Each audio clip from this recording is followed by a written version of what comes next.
Welcome to the Learning Pines YouTube. We hope this video helps. You start by confirming your carrier account is active and your plan hasn't lapsed. That avoids wasted diagnostics. Next, check model and iOS version because radios behave differently across updates. Make sure SIM or eSIM profile is present.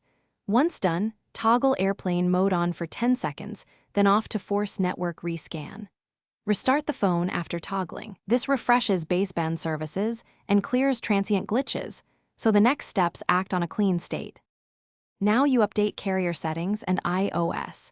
Carriers push radio fixes, and these often fix registration problems.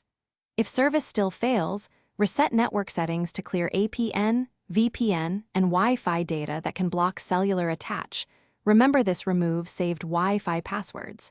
Re-add eSIM profiles or physically remove and reset the SIM to ensure contact.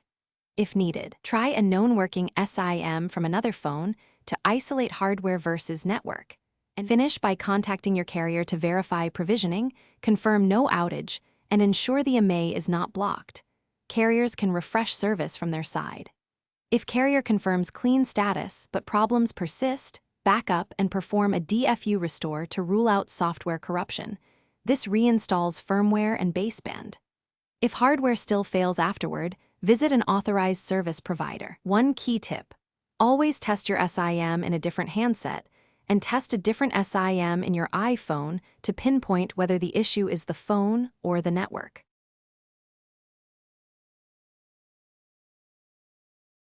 Thanks for watching. Consider subscribing if we helped you.